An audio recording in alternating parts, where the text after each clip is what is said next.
পরপর দুবার দিল্লিতে এনডিএ সাংসদদের মঙ্গল মিলন বৈঠকে গড় হাজির থাকলেও গতকাল প্রধানমন্ত্রীর সঙ্গে ব্রেকফাস্ট বৈঠকে হাজির ছিলেন এনসিপিআই সাংসদদের সঙ্গে মুর্শিদাবাদের ৩ সাংসদ। আর তারপর আজ মুখ্যমন্ত্রী শুভেন্দু অধিকারীর কাছে হাজির হলেন মুর্শিদাবাদের এই ৩ জনের মধ্যে ২ জন খলিলুর রহমান এবং আবু তাহের খান।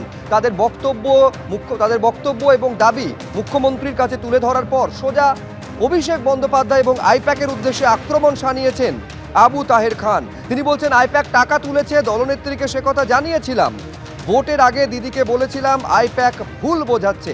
আর কি বলেছেন আমাদের প্রতিনিধিকে দেওয়া সাক্ষাৎকারে দেখুন।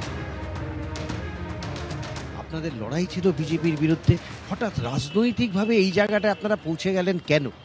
আমরা দিদির কাছে বলেছিলাম, দিদি আমাদের অভিষেক বন্দ্যোপাধ্যায় আমাদের দলের নেতা, যিনি লোকসভার, ওনার আচার আচরণ, উনি যেভাবে মানুষের সঙ্গে ব্যবহার করছেন, ওর থেকে সরে এসে এবং আইপ্যাক নামক সংস্থাকে যেভাবে কাজে লাগিয়ে বাংলায় এই পরাজয় ঘটল, সুতরাং আমরা অনুরোধ করেছিলাম এর থেকে একটু সরে আসলে ভালো হয়। আমাদের মানুষের কাছে জবাবদিহি করতে হয়, মানুষের ভোটে নির্বাচিত আমরা, তাই বাধ্য হয়েই আমরা একটা জায়গায় আছি।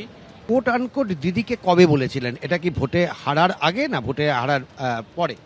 দেখুন, ভোটে যখন হারার আগেই, যখন প্রার্থী সিলেকশন হয়, তখন অনুরোধ করেছিলাম যে দিদি আইপ্যাক যে কাজ করছে অত্যন্ত ভুল কাজ করছে, ভুল পথে চলছে এবং পরিচালিত করছে একজন আপনার পরিবারেরই। আবার নির্বাচনের পরে যেদিন মিটিং ডেকেছিল সেদিনও ওনার বাড়িতে আমি বলেছিলাম, তৃণমূলের যেভাবে অত্যাচার হয়েছে বিভিন্ন এলাকায়, টাকা তোলা থেকে বিভিন্ন সমস্যা, দিদি সেদিনও আমাদের কথায় কর্ণপাত করলেন না। কোনোদিন সরকারি রাজনীতি করিনি, সরকারি দলে কোনোদিনই আর কি আমরা সেই সুযোগ পাইনি। এই প্রথম এমপি হয়ে সেই সুযোগ পেয়েছিলাম। দিদির পাশে আসা, দিদির কথা শোনা, দিদির বক্তব্যে আমরা মোহিত হয়েছিলাম। তারপরে যেদিন থেকে অভিষেক বন্দ্যোপাধ্যায়ের উত্থান হয়ে গেছে, সে উত্থানে আর কাউকে পেছনের দিকে তাকাতে হয়নি, আমাদের কাউকে মানুষ বলে মনে করা হয়নি। এটা আমাদের কাছে অত্যন্ত দুর্ভাগ্যের এবং পরিতাপের। এই মুহূর্তে আপনাদের যারা সঙ্গী সাথী, তারা অনেকে বিজেপির পথে, তারা অনেকে বিজেপিতে চলে যেতে পারেন, আপনারা কি? দেখুন, আমরা আমাদের ক্লিয়ার আমাদের সিদ্ধান্ত, আমরা বিজেপি করব না, বিজেপিতে যাব না। যাদের বুদ্ধি নাই তারা হয়তো ভাবছে আমরা হয়তো বিজেপির সঙ্গে লাইন দিয়েছি। কিছু মানুষ ভাবছে না, তা বলেন তো, কিছু মানুষ ভাবছে, কিন্তু আমাদের মন জানে আমরা পাপ করছি না। আমরা লড়াই করছি আমার বাংলার মানুষের জন্য, মুর্শিদাবাদের মানুষের জন্য, মুর্শিদাবাদের মাইনরিটি কমিউনিটির জন্য, মুর্শিদাবাদের মুসলিম সম্প্রদায়ের মানুষের জন্য, বাংলার মুসলিম সম্প্রদায়ের জন্য। এই লড়াই আমরা চলবে।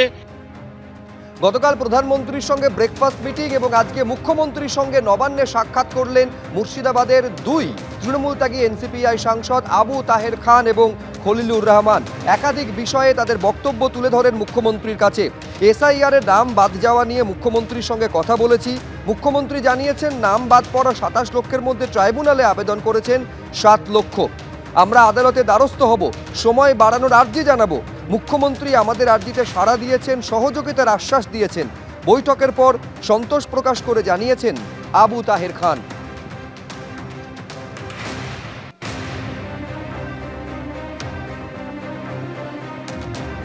আজকে প্রায় 27 লক্ষ মানুষের নাম বাদ হয়ে আছে, ট্রাইব্যুনালে ঝুলে আছে।